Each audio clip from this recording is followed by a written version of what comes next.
हाँ, hi YouTube fam, कैसे हैं आप लोग। स्वागत है आप सभी का आपके अपने YouTube channel classes with me पर। तो आज हम लोग देखेंगे द मिंट न्यूज़पेपर के न्यूज़ समराइजेशन पर। मतलब मैं हर दिन 3 न्यूज़ पिकअप करूँगा from the newspaper the Mint, और उसका मैं समराइज करूँगा इन हिंदी और वीकेंड से इन इंग्लिश, राइट। तो इसमें मैंने आज 3 न्यूज़ हेडलाइंस प्रिपेयर कर चुके हैं ऑलरेडी। अब आगे देखते हैं कि क्या क्या न्यूज़ है और is it helpful for you और नॉट। तो ये पहला न्यूज़ हेडलाइन मैंने प्रिपेयर किया है, जो है 6 months wait for telco rules. जैसे कि न्यूज़ में ही, मतलब न्यूज़ हेडलाइंस में ही हम लोग देख सकते हैं कि न्यू रूल्स एंड रेगुलेशन के बारे में बताया गया है रिगार्डिंग टेलीकम्युनिकेशन,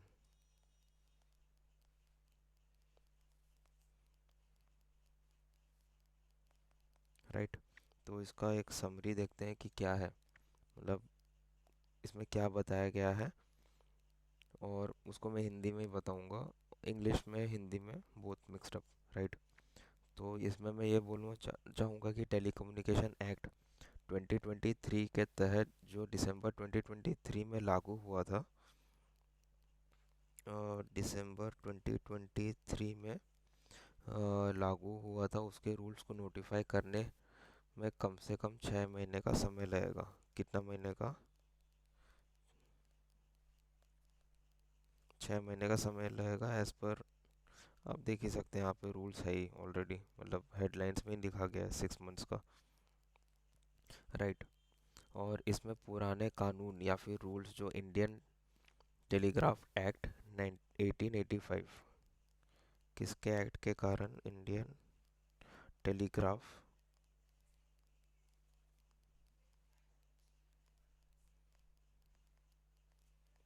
एक्ट 1885 और इंडियन वायरलेस टेलीग्राफ एक्ट, मैं सारे एक्ट लिख देता हूँ।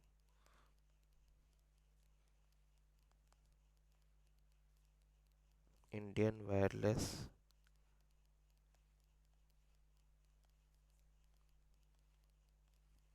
टेलीग्राफ एक्ट 1933, और टेलीग्राफ वायर जो कि अनलॉफुल पोसेशन है,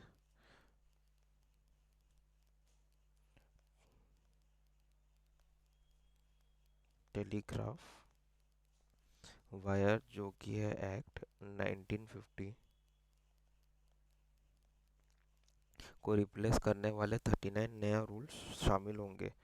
कितने रूल? 39 न्यू रूल्स एडअप किए जाएंगे, जिसके लिए 6 महीने का टाइम मांगा गया है, राइट। और नए एक्ट के तहत कुछ पुराने लाइसेंस को स्क्रैप किया जाएगा, यानी कि वे नए रूल्स के अनुसार ही माने जाएंगे, मतलब उसमें कोई मॉडिफिकेशन नहीं होगा। मीन्स ये बोलूँ तो ओल्ड रूल्स को मॉडिफाई या फिर मॉडिफिकेशन नहीं किया जाएगा,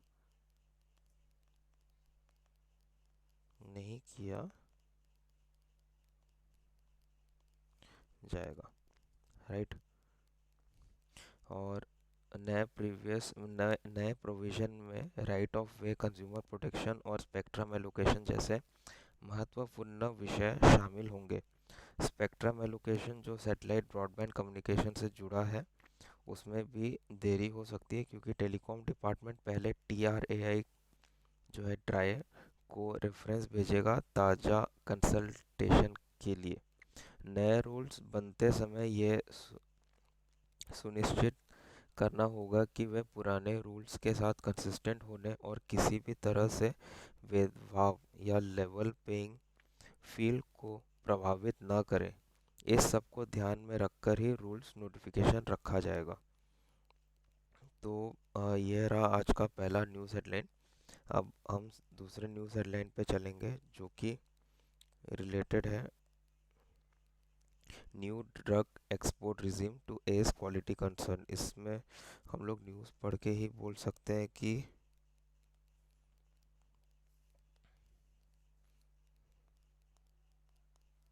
ये क्वालिटी से रिलेटेड होगा।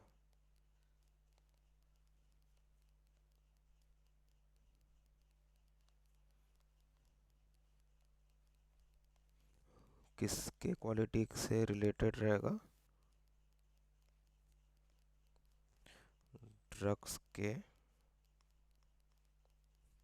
क्वालिटी के रिलेटेड, राइट। तो स्टार्ट करते हैं इसके समराइजेशन या फिर इंग्लिश समराइजेशन के कारण। तो भारत की सेंट्रल गवर्नमेंट ने सी ओ डबल पी क्या होता है यहाँ पे लिख देता हूँ, है सर्टिफिकेट ऑफ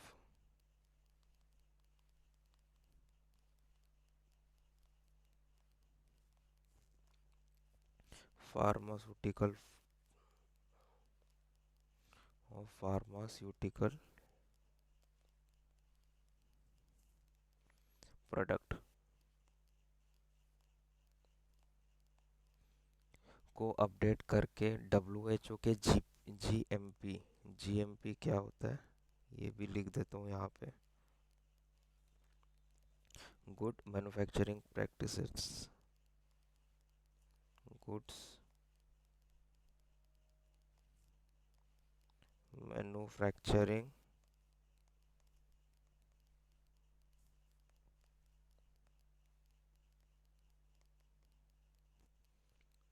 प्रैक्टिसेस के स्टैंडर्ड के हिसाब से अलाइन कर दिया है। इसका मतलब ये है कि अब जो दवाइयाँ भारत से ग्लोबल मार्केट में जाएंगी, भारत से ग्लोबल मतलब इंडियन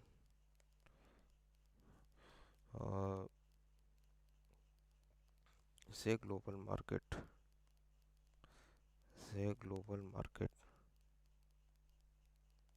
मतलब यहाँ पे बोला गया है एक्सपोर्ट के बारे में,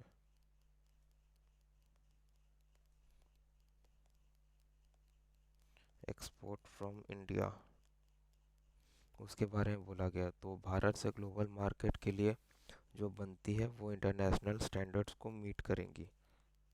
इंटरनेशनल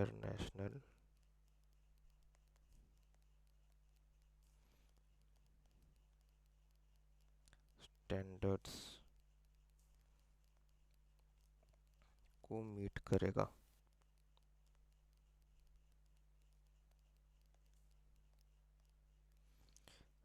राइट। तो ख़ास तौर से उन इंसिडेंट के बाद ओके मैं शायद स्किप कर गया इंटरनेशनल स्टैंडर्ड्स, राइट।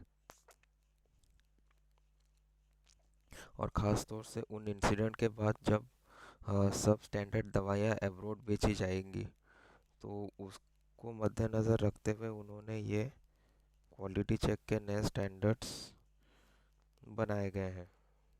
आगे देखते हैं ये क्या है और उसके बारे में थोड़ा और डिटेल में जानते हैं। तो नए CO डबल पी को CDS-CO, अब एक नया टर्म आया है यहाँ पे CDS-CO।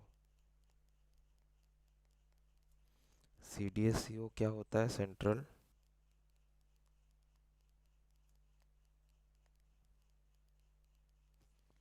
Drug standard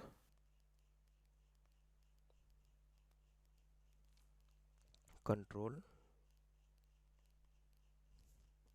organisation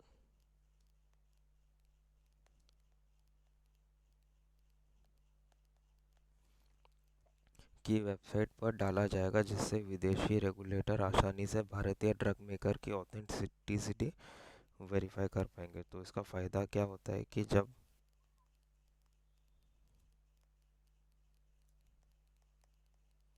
website में डिटेल डाला जाएगा तो फॉरेन के कंपनीज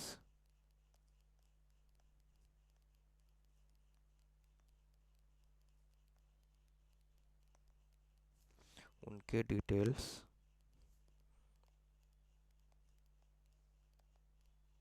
इजीली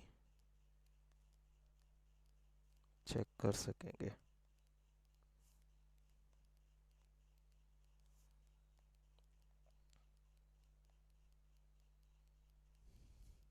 इजीली चेक कर सकेंगे, राइट।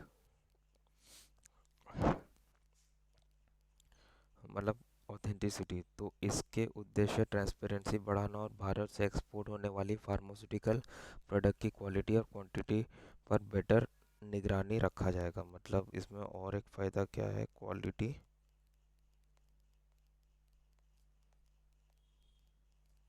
और क्वांटिटी पर एक चेक किया जाएगा, बेटर चेक किया जाएगा, राइट। तो सी डी एस सी ओ जो भारत की टॉप रेगुलेटरी अथॉरिटी है फार्मास्यूटिकल, मेडिकल डिवाइसेस और कॉस्मेटिक के लिए, अब वही एकमात्र संस्था होगी जो एक्सपोर्ट के लिए ड्रग्स बनाने का लाइसेंस इशू करेगी। स्टेट गवर्नमेंट सिर्फ तब C O double P certificate issue कर सकती है जब C D S C O official के साथ जॉइंट इंस्पेक्शन हो। मतलब C O double P certificate तब इशू करेगी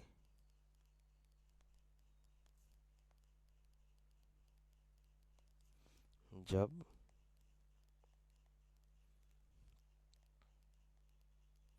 सी डी एस सी ओ का परमिशन होगा इनके पास, राइट। इस कदम से एक्सपोर्टर और इंटरनेशनल रेगुलेटरी बॉडीज़ में यह विश्वास मजबूत होगा कि भारत से एक्सपोर्ट होने वाली दवाइयाँ हाई क्वालिटी हैं और सेंट्रल गवर्नमेंट के देखरेख में है।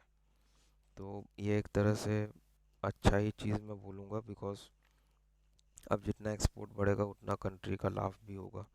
तो ये कंप्लीट हुआ सेकेंड न्यूज़ हेडलाइन। अब हम चलेंगे थर्ड न्यूज़ हेडलाइन में, जो कि लॉजिस्टिक्स के ऊपर है, वो भी स्मॉल एरिया के लॉजिस्टिक्स पे। तो हाँ, हेडलाइन पढ़ लेते हैं। Small town shopping online lights up logistics companies.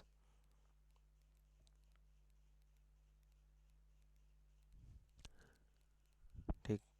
तो भारत के छोटे शहरों और कस्बों में जब ज़्यादा लोग ऑनलाइन शॉपिंग कर रहे हैं, जो कि ई कॉमर्स कंपनीज के लिए एक बड़ा मार्केट है। तो ई कॉमर्स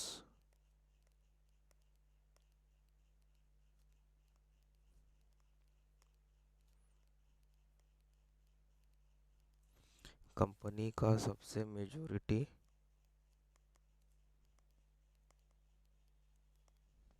मार्केट कौन सा है, small rural town, right.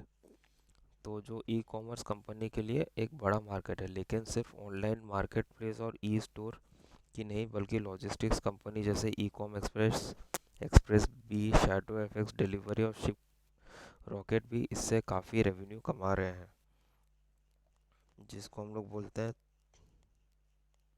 3PL, जो कि है third party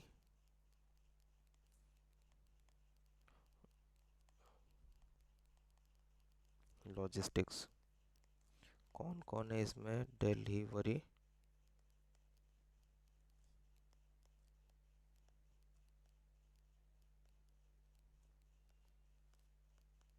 shadow FX, e com express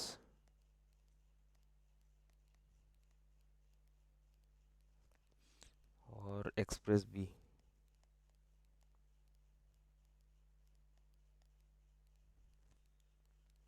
right. ये सब कंपनीज भी इसमें फ़ायदा उठा उठा रही है। रेड शेयर स्ट्रेटेजी कंसल्टेंट की रिपोर्ट के मुताबिक भारत की ई कॉमर्स मार्केट 2020 तक, सॉरी 2030 तक, 2020 बोल दिया मैं, सॉरी, कितना रेवेन्यू जनरेट करेगा, जो कि है 300 बिलियन डॉलर का रेवेन्यू तक पहुंच सकता है। इस ग्रोथ का बड़ा हिस्सा टायर 2 शहरों से आने वाले की उम्मीद है। टायर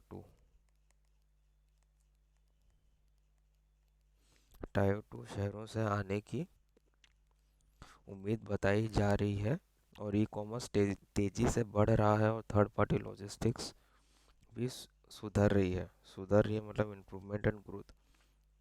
तो इन्वेस्ट कॉर्प के पार्टनर वरुण लाल के मुताबिक छोटे टाउन से आने वाले 60% से ज़्यादा ग्रोथ के साथ ई कॉमर्स निचले लेवल तक पहुंच रहा है, और इसके लिए ज़रूरी इंफ्रास्ट्रक्चर की भी ज़रूरी है।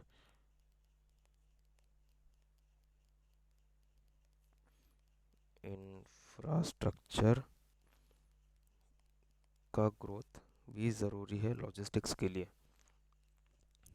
तो जैसे एक वैल्यू कॉन्शियस जो सोशल कॉमर्स प्लेटफॉर्म पर कपड़े और जूते खरीदते हैं, और दूसरे ब्रांड कॉन्शियस जो अमेज़न और फ्लिपकार्ट जैसे बड़े ई कॉमर्स प्लेटफॉर्म से अलग अलग प्रोडक्ट खरीदते हैं। उसमें क्या है कि टायर 2 मार्केट अपने डिलीवरी के लिए स्पीड और क्वालिटी दो इम्पोर्टेंट फैक्टर है। क्या है? स्पीड और क्वालिटी। स्पीड क्यों? ताकि फास्टर डिलीवरी हो,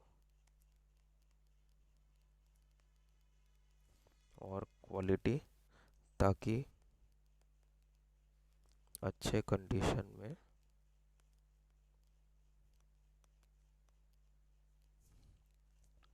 प्रोडक्ट डिलीवर हो, या फिर हम बोलेंगे पैकेज डिलीवर हो। राइट। तो टायर 2 मार्केट में डिलीवरी के लिए स्पीड और क्वालिटी दो इम्पोर्टेंट फैक्टर है, यहाँ हमने देख लिया है। अब मैं बोलूँगा कैश ऑन डिलीवरी ऑर्डर के साथ कंपनीज को पता है कि डिलीवरी जितना जल्दी होगी, कस्टमर के एक्सेप्ट करने के चांसेस उतने ज़्यादा होंगे। और ये किसने कहा? उनका नाम भी लिख देता हूँ। अतुल मेहता। ये कौन है? सीईओ शिप रॉकेट के। शिप रॉकेट ये भी एक लॉजिस्टिक्स कंपनी है, थर्ड पार्टी लॉजिस्टिक्स। तो अभी देखा जा रहा है कि लॉजिस्टिक्स में बहुत ज़्यादा ग्रोथ है, तो ये एक अच्छा चीज़ है। अब ये कंप्लीट हुआ हमारा थर्ड न्यूज़ हेडलाइन, और कल फिर आपसे मिलते हैं नया न्यूज़ हेडलाइंस के साथ। तब तक के लिए बने रहिए। Thank you and have a nice day.